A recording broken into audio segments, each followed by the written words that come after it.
Yes, Shekhar? Samira, are we good to go? We can Yes, start? All perfect. right. Hi, everybody. Good morning, good afternoon, good evening, and whichever part of the world you are in. First up, before we start, a very happy World Yoga Day to all of you, and also a World Music Day. It's also World Music Day today. And today is the seventh episode of the S Factor. And in the last six episodes, we've had thought leaders, we've had radio jockeys, we've had influencers, we had entrepreneurs, we had educationalists, we had environmentalists, and today we have a very eclectic set of people joining us on this panel discussion. In the next 1 hour, it's going to be very interactive. Hopefully, they won't make us do any yoga asanas, but on a more lighter note, we're going to make sure it's very, very. It's going to be it's going to be a session full of knowledge, hopefully, and it's going to be a collection of very interesting, very creative minds. And on that note, I want to get Samira in, who's looking bright and fresh with the nice backdrop. Yes, Samira. Thank you, Shekhar. And once again, a warm welcome to you all and happy World Yoga Day.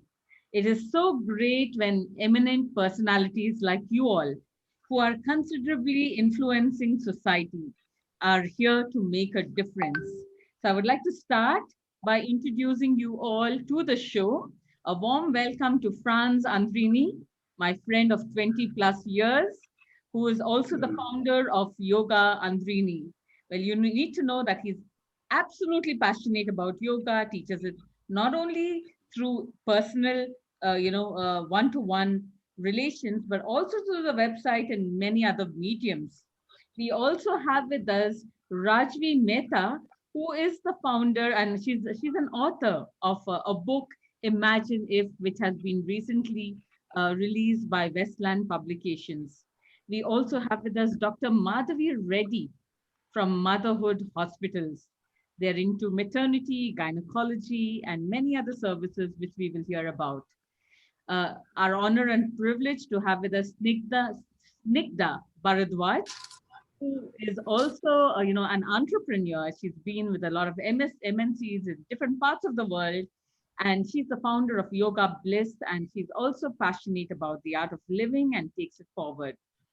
Uh, we have an eminent personality who absolutely needs no introduction with us, Dr. GGGangadharan, and he was, interacting with us on a different show a few weeks back, and the viewers were incredibly supportive and happy with the tips that he has shared.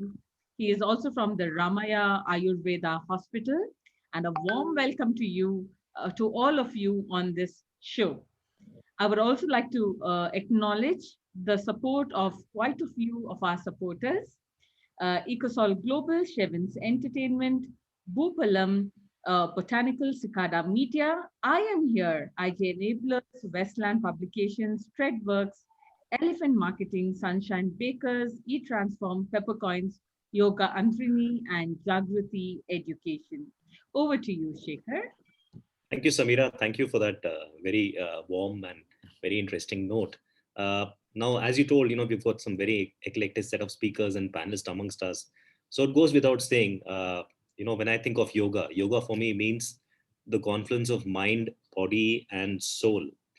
And, I want to start with France and then move on to other panelists. France, what does yoga mean to you? What is in terms of purpose, in terms of vision, what does it mean to you? For me, it means a confluence of mind, body, and soul.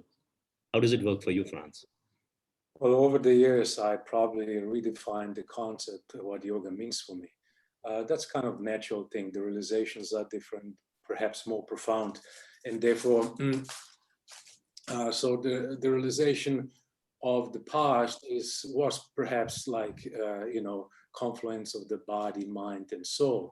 But then over the time, when you meditate more and you practice more, and when you go deeper into the teachings and you start living yoga, then you realize actually that these three perhaps don't that much, and you kind of you're bound to cast them away at some point in time, right? And so you're looking for the essence, because yoga, it means alignment, basically. It means union, right? So in the first stages, make the union coming and outgoing. We're talking from Hatha Yoga perspective, right? And then in the next stages, we make the union, when the union of the incoming outgoing breath is there, so that the yogis are exudating comes up, and that type of air actually brings buddhi, the intellect, right? So the future thought, which is mind, and the past thought, which is consciousness, unite, and it becomes intellect. So intellect, we can discern. The main function of intellect is to discern what is real, what is not real, what is permanent, what is not permanent. As you know, great Shankaracharya, the scholar of India, the one who actually lifted the Hinduism on his shoulders, actually, Yes. some 1,200 years back, 1,300 almost. And so his seminal work is called Vivekamani, the crash jewel of discrimination. So discrimination is a part of intellect, to understand what is real and what is not real. And then the last stage is when we can establish what is real and what is not real, is the union of the self with that supreme self. I mean, that higher consciousness, which is all pervading in this world. So this is not a Disneyland talk. This is kind of realization that can dawn upon anyone in the field of yoga and profound meditation that yoga includes. So therefore, yoga is probably that finitude of union between when you as a self, you're not anymore separated with each and every part of the life, and you feel it actually. So you understand that pain of somebody is also your pain in a greater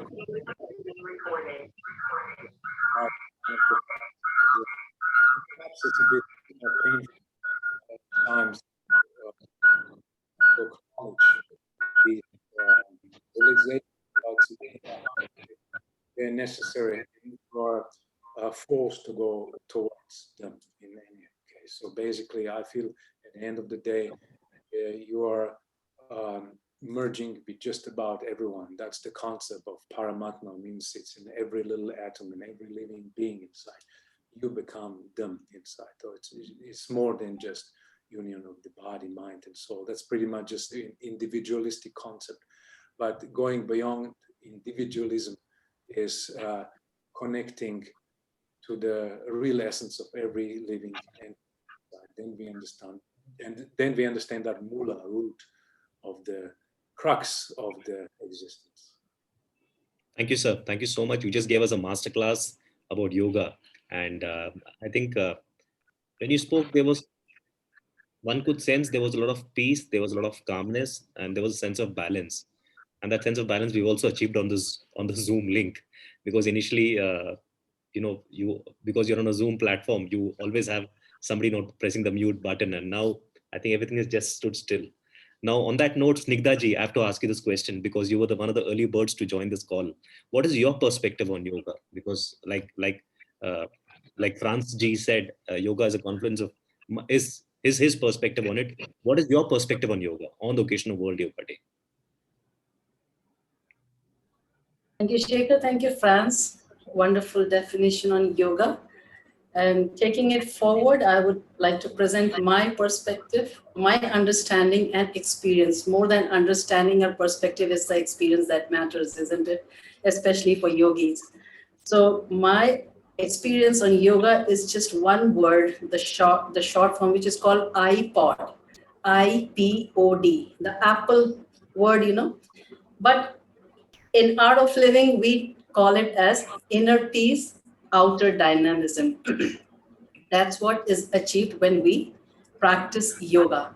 So definitely, as you said, Shekhar, earlier, that it is the confluence of mind, body, mind, and spirit. Of course, the breath, because the word yoga is come from the Sanskrit word yuj. Yuj means union. So in the union of these three brings a lot of peace within you, but that gets translated to outer dynamism. So this is one understanding of yoga that I have. The second understanding, two, three understandings and experience I would like to share. Sage Patanjali, the propounder of yoga about 10,000 years ago, where it all began.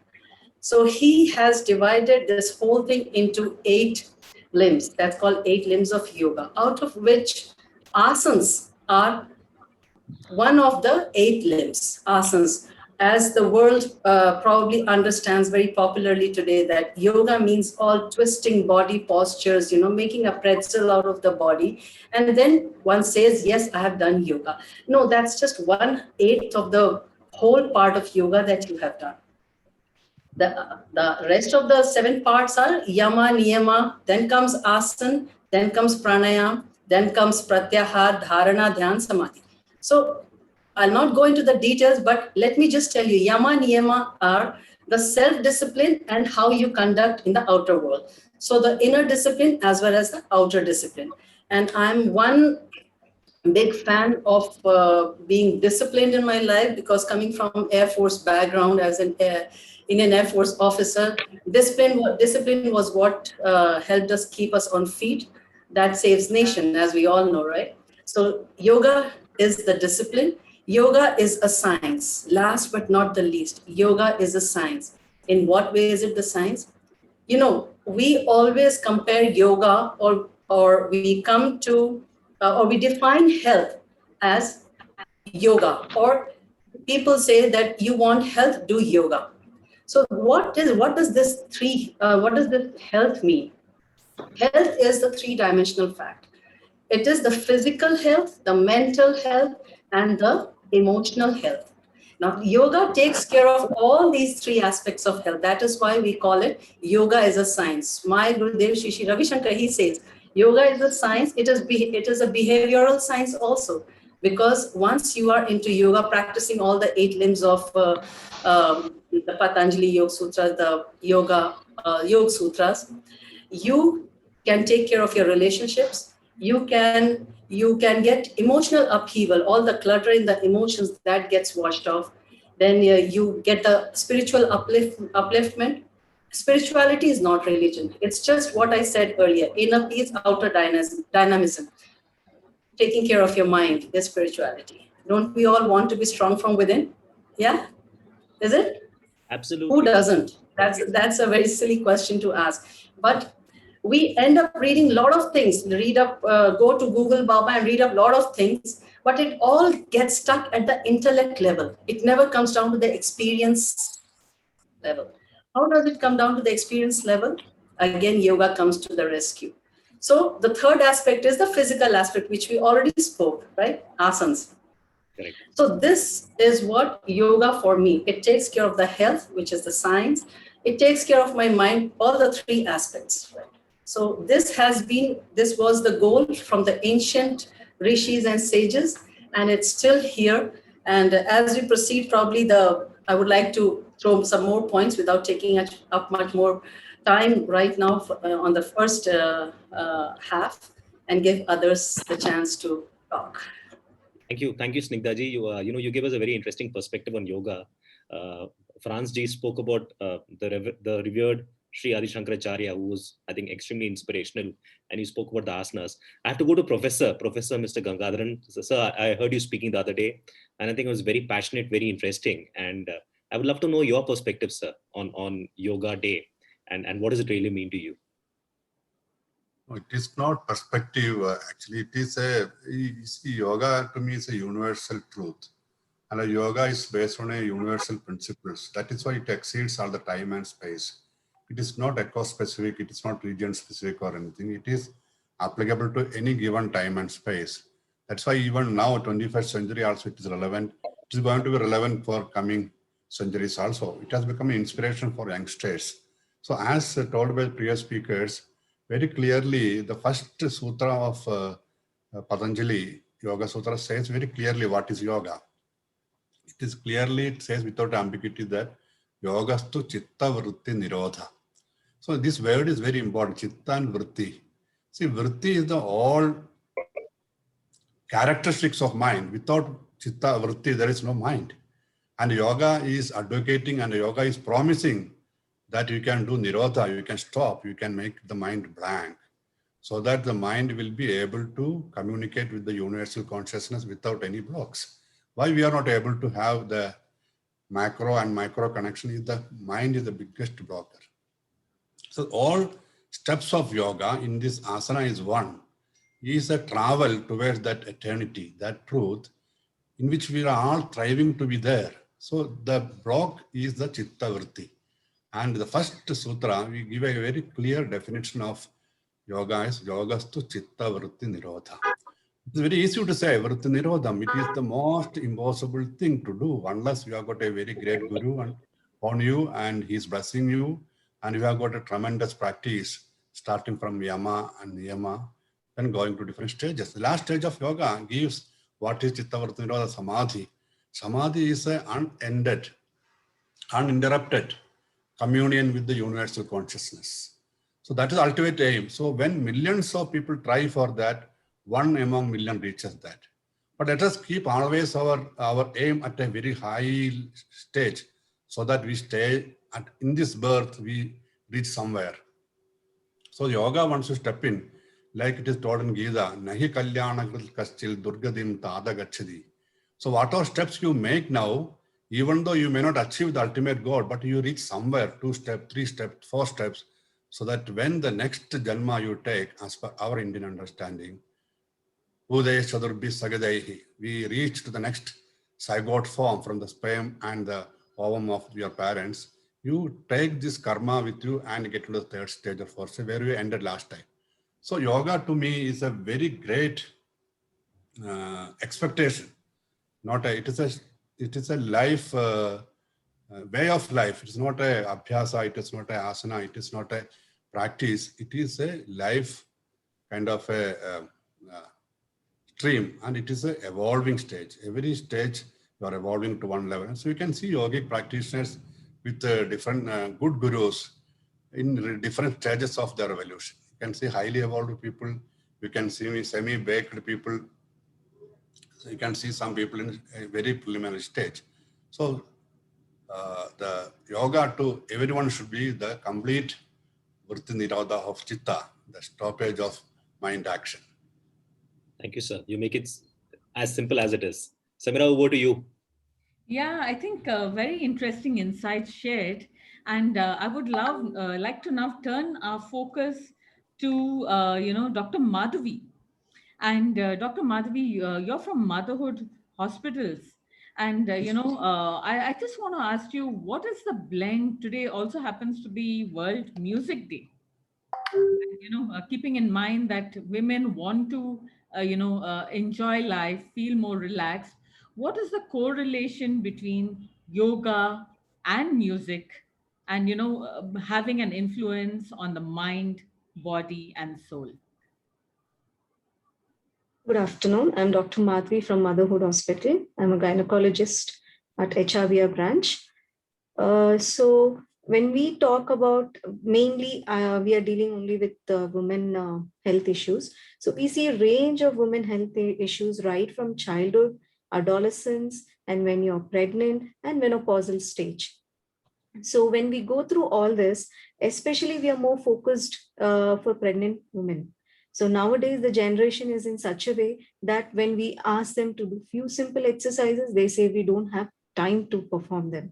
So because of all these issues, now we have started a prenatal yoga session. So at least twice in a week where they can spend some time and they can start doing these yoga as well as pranayamas and some other exercises, what physiotherapists here, we call them as Lama's class sessions. And we have seen a tremendous improvement in the rate of normal deliveries once we see women following them regularly. Just doing once or twice a week may not help, but yes, once we teach them, at least if they follow it regularly, we have seen the graph changing. Of late, maybe a decade back, we would have seen the section rate was quite high compared to normal delivery rate. This was basically because of many had lost interest in activity. There was completely lifestyle changes and the nutritional improvement. By improving the nutrition, the baby's birth weight has drastically improved from what we used to have 2.5 as the average birth weight. Now we see an average birth weight of 3 to 3.2. So this has become another reason, and lack of exercises.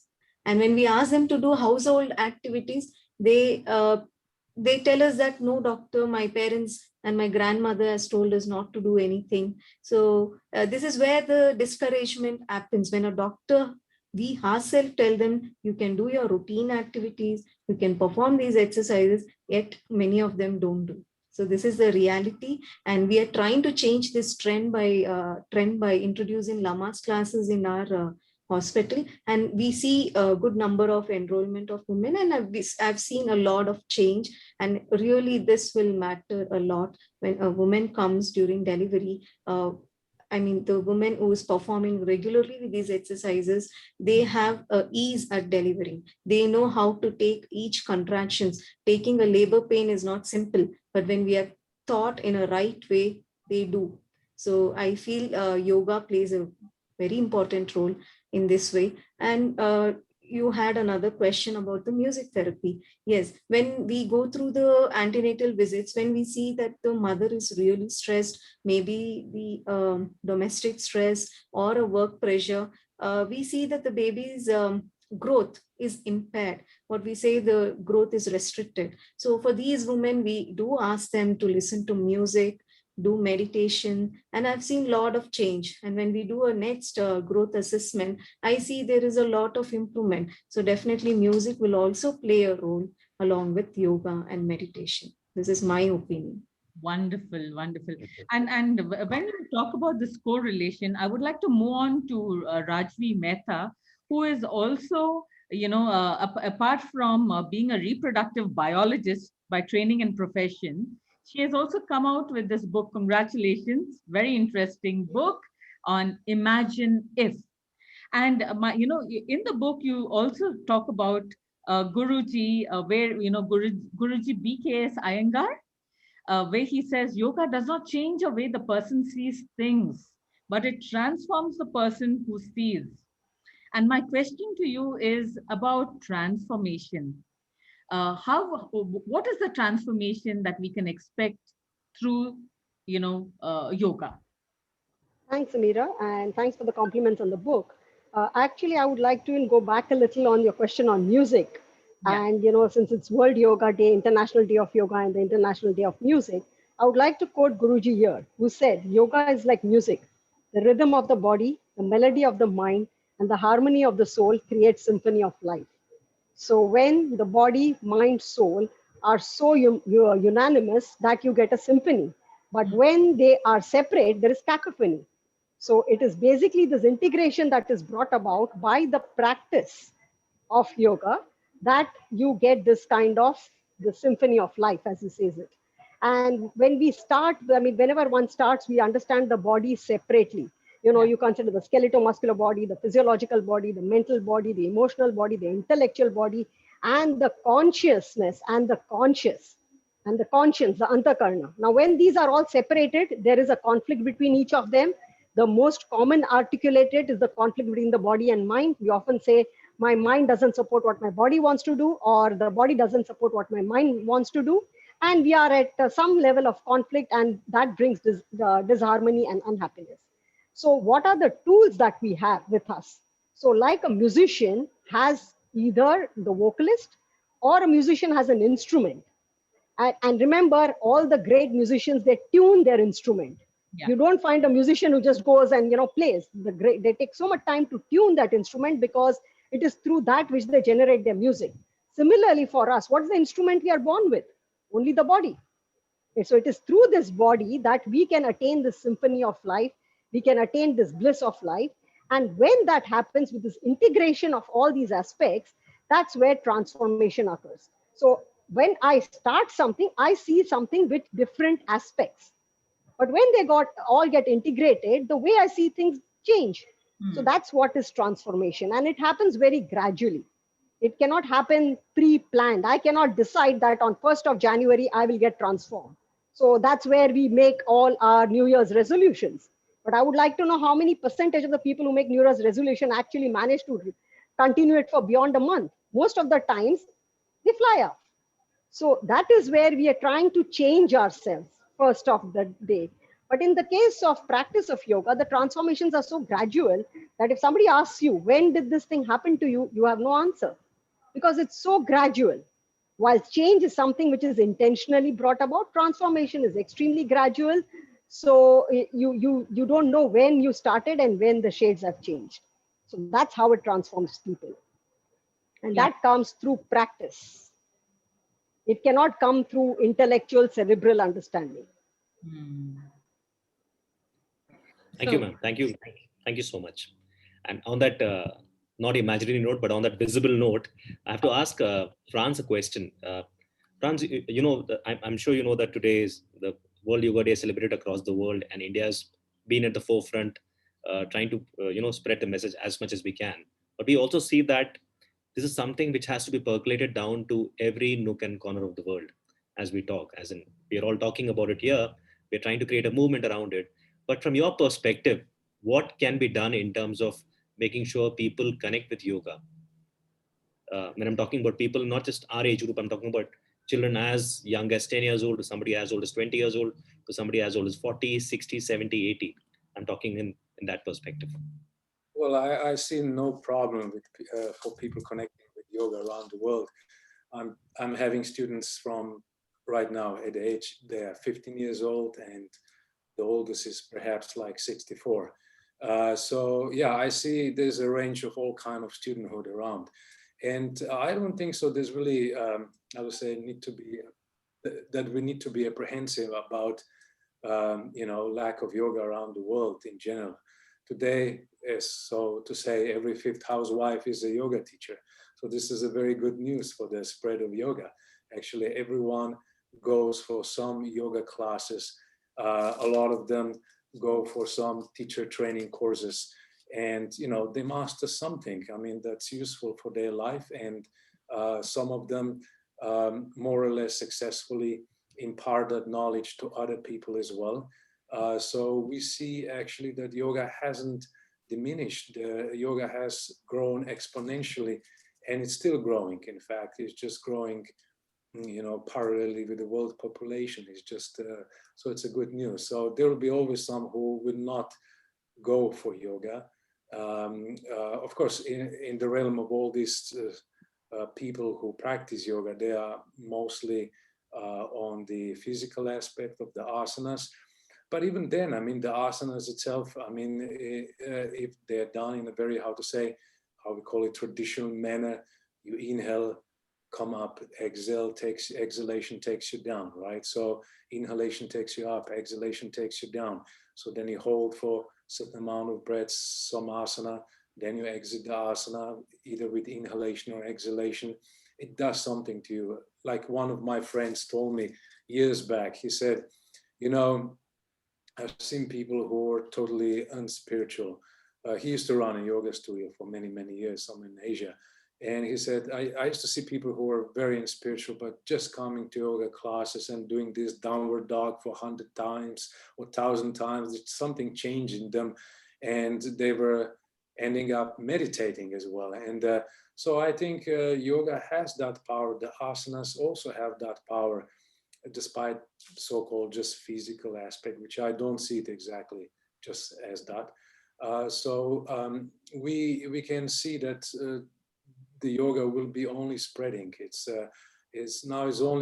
going into different kind of hybrid forums and different kind of brand forums and so on and so forth. It's expanding, but that's expected because whenever something becomes big or gigantic, or it's adopted by a public at large, then its evolution takes its own course. I mean, things start diverging a little bit, and that's the part of the game. I don't see this any particular,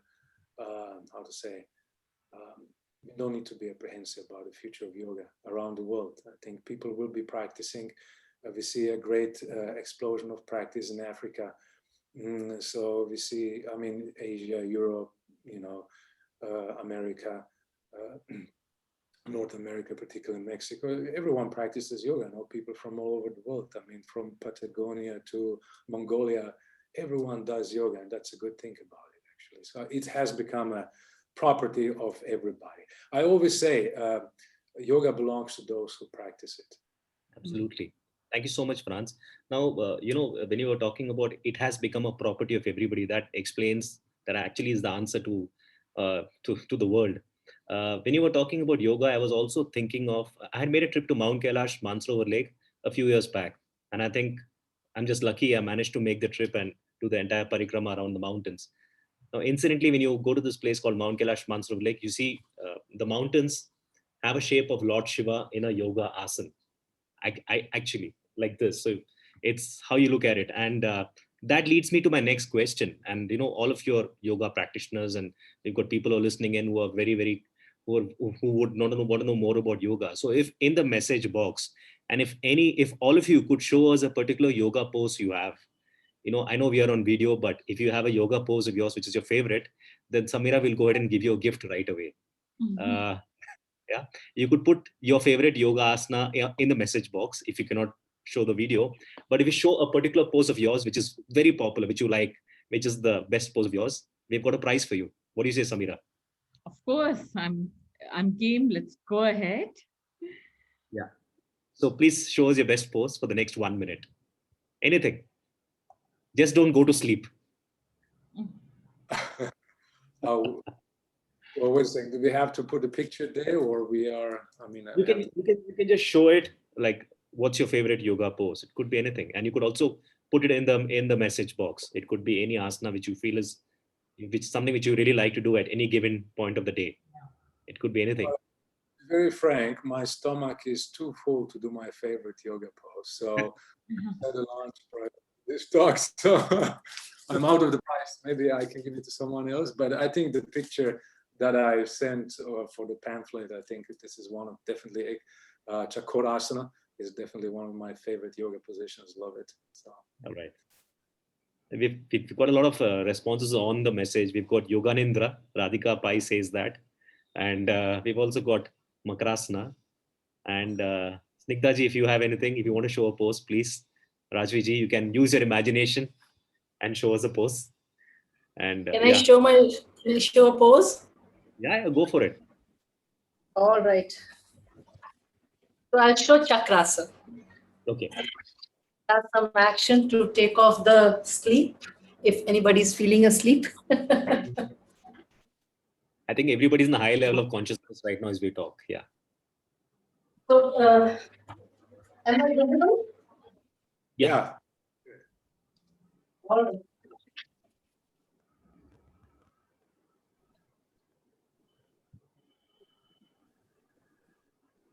Here we go for Chakrasana. I saw Kalaji writing Chakrasana. So this also happens to be my favorite. So here we go. Wow. Then you can raise your leg like this, come back, walk, come back. Simple and nice. Thank you, Snigdhaji. You made it seem like just like a walk in the park for the uninitiated, that is. But I think that's very nice. Can we all clap for her? If we're in a live place, we would have ideally clapped and cheered on. Thank you so much. That's so beautiful. That is so beautiful. Yeah. And so gracefully done. Yes. Dr. Madhavi, I'm sure, ma'am, do you have a favorite yoga pose of yours which you like or which you would recommend to your patients? Hello. Yes, ma'am. Yeah, we generally recommend our butterfly pose for most of the pregnant ladies, which is simple and easy to do. All right. So the butterfly pose, and yes, Rajvi ma'am has got something lined up for us.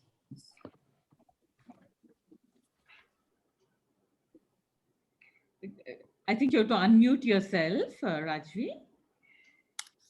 So since she mentioned Baddha Konasana. I thought I can demonstrate it, but I'm just trying to get the camera right so one can sit and you can get your action correctly. So you just sit in Baddha Konasana and you can sort of Amazing. Amazing, you amazing, can Rajvi. sit straight, and then you can of course go to Padmasana or whichever asanas you wish to do. And do the different arm actions, maybe a Gomukhasana, or if you want to do a Gomukhasana, it would be like Padmasana. So I think, yes, then anyway, it's a talk show, so let's get on with it. Thank you so much. But I must say, all of you are so sporting and so graceful in what you do, and that makes it more interesting. Thank you so much, Rajvi ji, Snigdha ji, Franz ji, and Samira. Over to you. And we've also got a lot of responses on the message box. So Samira, you have to choose the winner now. Yes, it's a bit hard, but I think we will let you know very soon. And now a question to all of you together. Can you hear me? Is it clear? Yeah, we hear you. Wonderful, wonderful. So, Yes. so I want to say, in our life, usually sometimes there is something that really inspires us to start and get involved in what we do. It could be as small or big. For example, if it is cooking, the first thing that comes to my mind is my mom. I should help her out in the kitchen. If it is, for example, writing a book, it is a favorite author of mine who comes to my mind. So I would like to put this question to you in one word, one answer. What has inspired you to start and take on yoga and to reach and scale the heights that you are currently in today? I would like to start by asking Professor Dr. GGGangadharan. Please go ahead, sir. Many personalities have influenced me, but no one like B.K.S. Iyengar's contribution to yoga. He has been my inspiration. And I was a regular yoga practice started when I did my pre-medical in 1978. That time, this Sagaja Chaitanya, a great Swamiji from Chimayananda group, who was one of the great missionary of Chinmaya group, he taught me yoga. So in that, he has been always telling yoga asana is a starting point. Don't stop at yogasana. Yogasana is very important, but through yoga you reach to next levels. So my Sagaja Chaitanya of Chinmaya group is my living inspiration, and B.K.S. Iyengar was my guru kind of thing in yoga is concerned. And as all of you will agree, anyone who is interested in yoga cannot forget the name of Sage Patanjali, who the founder of yoga in the textual form. Even though yoga was there from time immemorial, it got into a literary form by Sage Patanjali, who is also the founder of Ayurveda and also the founder of Vyakarana Shastra, the Sanskrit grammar. So the three personalities are in my mind whenever I think about yoga. Beautiful. Let me go over to Snigdha Bharadwaj. For me, my inspiration is my Gurudev Shri Ravi Shankar, the founder of Art of Living. And the one very striking statement that he has made to the world is, you will love it. A healthy mind, a strong mind can carry a weak body. But a strong body cannot carry a weak mind. So there lies the magic. So everything lies with magic, and the best part is the experiential part. It's just not the talk, it's walk the talk that he does. And the experience that we get practicing the practices like Sudarshan Kriya, yoga, the meditation technique, Sahaj Samadhi meditation technique and all, which is now world famous, especially Sudarshan Kriya and Sahaj Samadhi. More than 400 million people in the world are practicing this unique breathing technique and unique meditation technique. Okay. So this is all I have to say. And yes, he's my inspiration. Great to hear that. And let's move on to Dr. Madhavi.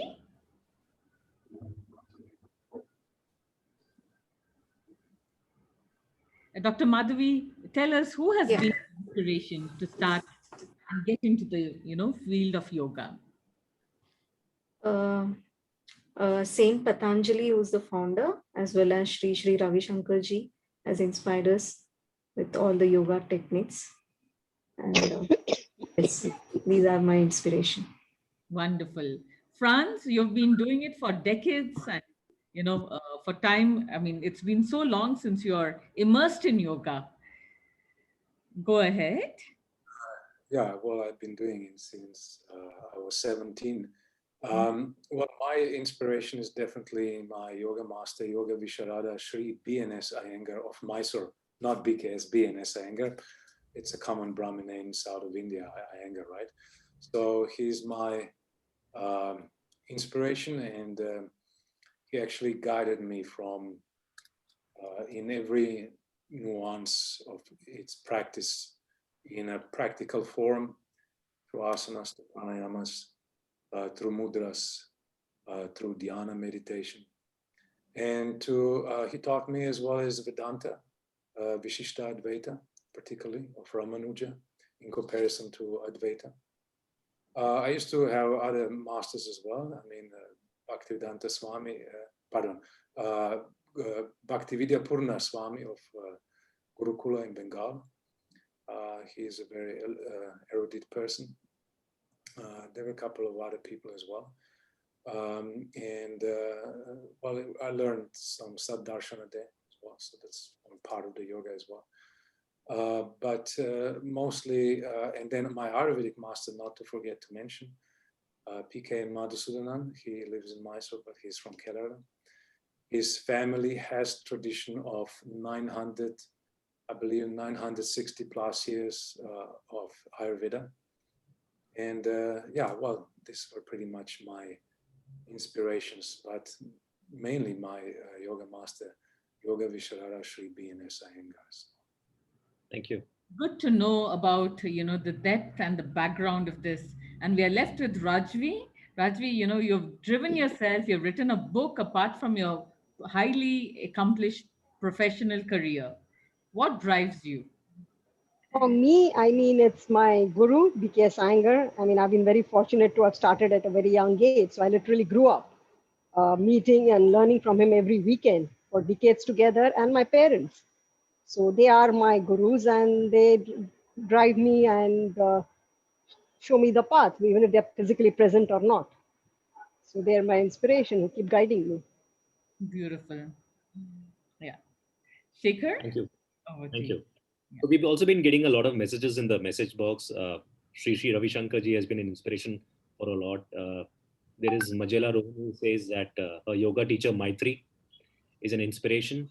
And yeah, we have all got inspiration in various ways. Now, on that inspirational note, this year and the year before this has been a year which has been a watershed moment in more ways than one because of the pandemic. And if we had a chance, we would want to just delete that year from our history books. And we've all suffered pandemic in various forms. And I think everybody, all of us, would have had family members who would have had COVID, and we have experienced death. Now, I want to ask this question from each one of you, or I would like to start from Dr. MadhaviReddy. Ma'am, before we start, of course, ma'am, you're a doctor, and I think it goes without saying you're a frontline worker for us. You're a superstar for us in flesh and blood, and there are no retakes in your case. And including Snigdhaji, who is an Air Force officer, which you told right at the beginning. You guard us in the skies, and Dr. Madhavi guards us in the land, if you have to look at it metaphorically. And I think all of you are doing a wonderful job there as a COVID warrior. Now, Dr. Madhavi, I wanted to know from you, how does yoga play a role here?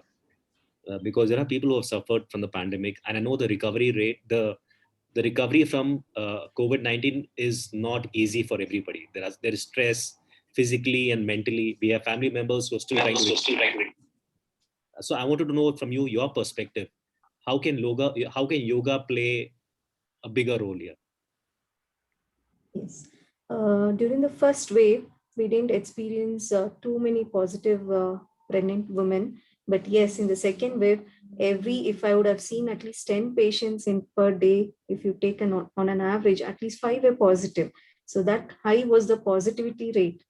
And to balance them with psychologically as well as through the treatment wise, it was a difficult task. And we from Motherhood, we made sure that everybody were reached regularly and asked about their well-being. And it's not only the mother who was positive, the entire family would have been positive.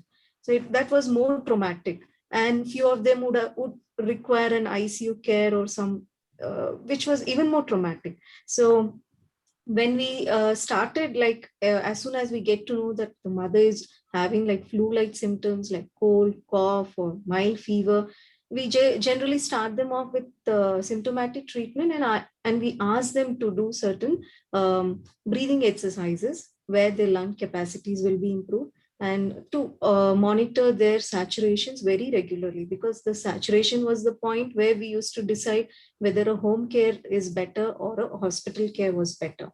So most of the women, pregnant women, were safe and nobody landed up with any critical situation. And we have not seen any born babies to a positive mothers were positive. So that on a better note, that we have not seen any child infected with COVID positive, and we have not seen any pregnancy landing up with any complication because of COVID. So that was actually a good sign. Even though there were many positive, we have not seen too many complications. Maybe earlier treatment, early detection, and starting the breathing exercise and meditation and psychologically balancing both the family as well as her own health was a critical thing.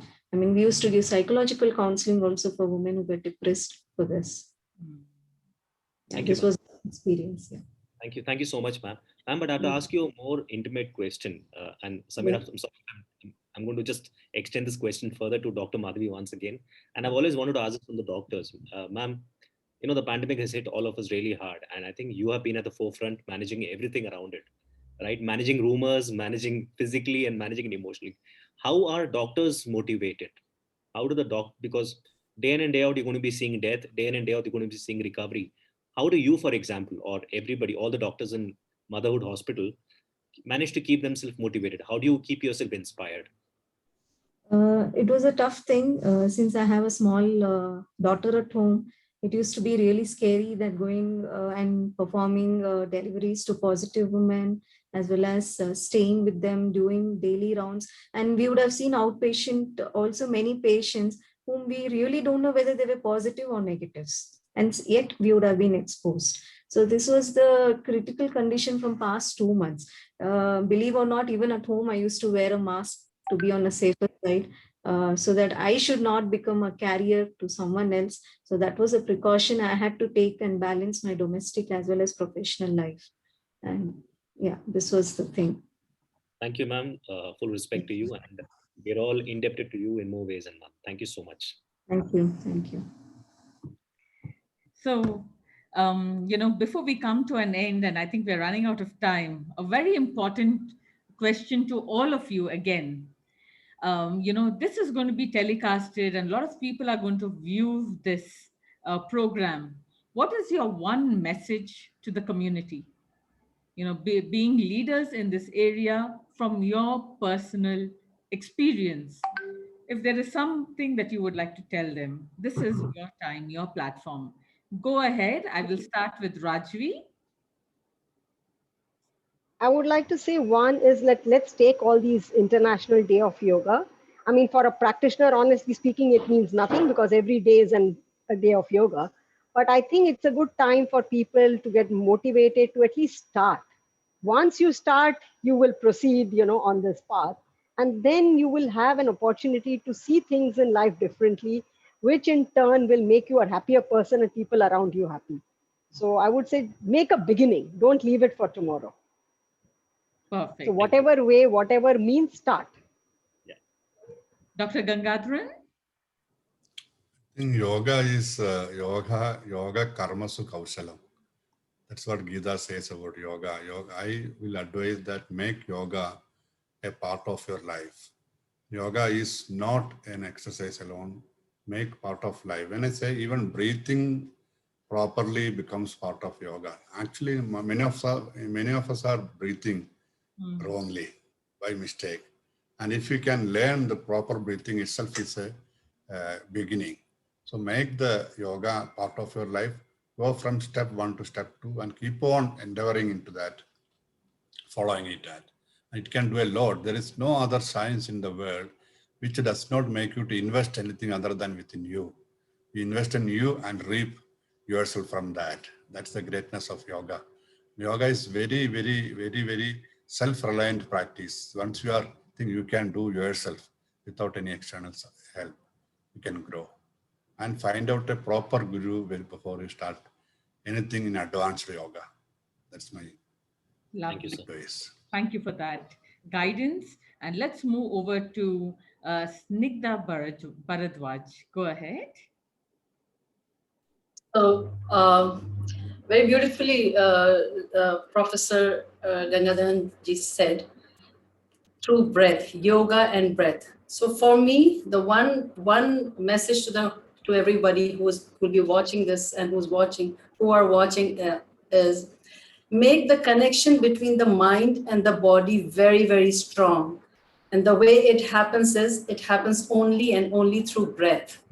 You know, when we are saying that we are just breathing, as Professor Ji said, yes, he said it very correctly. You know, we are hardly, I'm not saying, the research says we don't use more than 30% of the lung capacity, right? With proper breathing, pranayama, especially Sudarshan Kriya, the breathing technique that I spoke about earlier, the research says that once you practice these breathing technique, the lung capacity goes up to 92%. Imagine how strong will be your immunity system, how strong will be your inner self, because then it takes care of the anxiety issue, it takes care of the stress, the inner stress, it takes care of the nervous system, right? And then you become strong from inside as well as strong from outside because you are practicing all the limbs of yoga. So, and of course, meditation is extremely healing. And so all basically practicing yoga. And one very funny thing that I keep telling my friends is about yoga. One of the questions that Shekhar asked France about how is this yoga? I'll just take one sentence, all right? How do you think the yoga can be made popular or many people can be reached out? Right now, it's no challenge at all, as France said. You want to know the reason? 10 years earlier, yes, it was a challenge, 10 to 15 years earlier. See, the original name is yoga. Correct? Yog is the Sanskrit name, yog. When it was in India as yog, so by the way, it's nothing against anybody, it's just take it in the light spirit. When it was in yoga as yog, people thought practicing yog is only for crazy people who don't wear clothes, people who want to stay away from the family, they take up the kamandal and go to Himalayas and all those things, right? They used to laugh at us. But when yoga got picked up by the Western world, right? Intelligent people came, they learned yoga, they went and they spread yoga all over the world, yoga.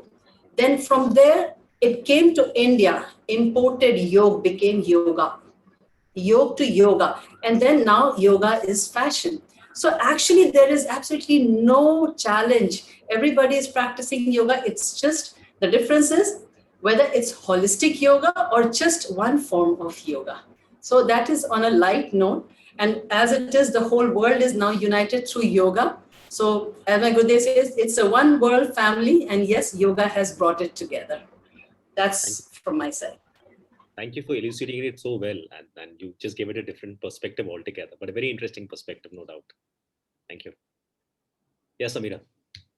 Yeah, so who didn't get to speak and share their message? France? I think we've covered everybody.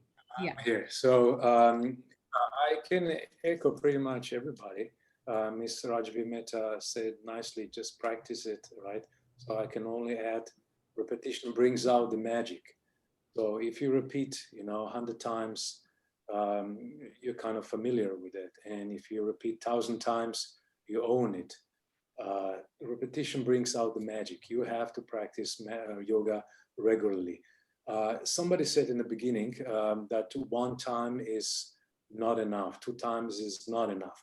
I say 1 time is not enough, 2 times is enough if you practice it regularly throughout longer period of time. Let's say do 2 months, 3 months, 4 months like this. Then you start feeling the benefits of the practice.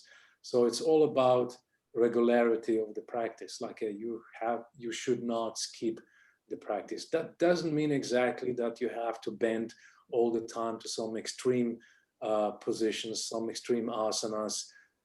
It just means that you can simplify.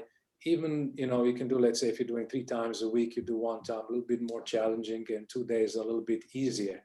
So it means the regularity is important. And that includes not just the physical practice. It includes, of course, the breathing exercises, the pranayama, which is, the most, how to say, just the foundation of all the hatha yogic practices, and as well as meditation.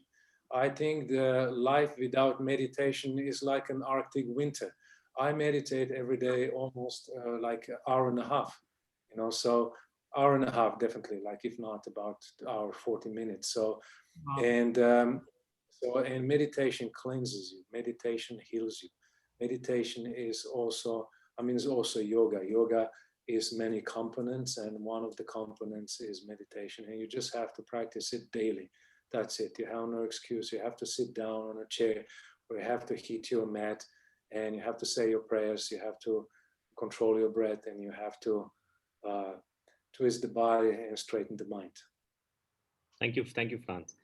As we got Franz to speak, a big thank you to Franz, to Snigdha ji, to Rajvi ji, to Professor Gangadharan, Dr. MadhaviReddy, and Samira Fernandez, of course. And Franz, before we leave, we have heard you speaking so much of Hindi. Is there a favorite Hindi word of yours which you use quite often? Because I think you're more Indian than most of the people I've met so far. But is there a favorite Hindi word of yours which you use, which you like to use? I don't think I have the favorite one, but the one I use the most is acha. So that's, so that's acha. And you shake the head, especially when I talk. Yes, we encounter this a lot. Yeah. One question to Franz, if you don't mind. You have done your yoga from Mysore and from BNS Iyengar. I am just curious to know whether you know Professor Lakshmi Tathachar, who recently passed away, and his son. Both of them are very, very well versed, and they are gurus in Vishishtha Advaita. You have been interacting. Unfortunately, I don't know him. So I know some people. I wouldn't perhaps know them by name exactly, but I met quite a few Sri Vaishnavas there, because I come from the Vaishnava tradition myself. And because he has written the book on Ramanujacharya. His biography has been written by Lakshmi Tathachar. That's why I asked. From Melkote. Sorry for... no problem, no issue. No problem, sir. Thank you so much, everybody. And before we finish, a big thanks to our partners, EcoSoul Global, Shaman's Entertainment, Mubolum Botanicals, Chikara Media, I'm Here Sunshine, Bakers, Elephant Marketing, Threadworks, Eat Raja, Enablers Event Services, and last but not least, this wonderful audience we have here who made this possible. You could also go to YouTube and like our page. We've got the page which says the theSfactor, and I think in a few seconds, Samira might put that link up on the message box. But if she doesn't, you can always go to YouTube and click on the link and like, share, and subscribe to it, because this video is going to come up there very soon. And this is the 7th episode, and we really had a lovely time interacting with each one of you. A lot of knowledge gained, a lot of knowledge absorbed, and looking forward to seeing you again very soon in the next couple of days, I think. Thank you so much, Samira. Yes, on behalf of all of us here at theSfactor, our special thanks to all of you for taking time out. Know for sure one thing, that whatever you have said today and whatever you are endorsing is the future, and that is going to make us a very strong community of our own. So our warm wishes to each and every one of you. Keep building, keep moving, keep building, and one day at a time is when together we can achieve and make this world hopefully a perfect place. I have also put the YouTube link here, so do subscribe, and we will definitely stay in touch with you for more future initiatives. Yeah. Thank you so much. Thank you for being Thank with you, us. Samira and Shekhar. It was lovely being here. Jai Hind. Lovely. Thank you, ma'am. Thank you. Thank you. Thank you, Shekhar and Samira. Thank you. Thank you. Thank you, Franz. Thank you. Thank you, sir.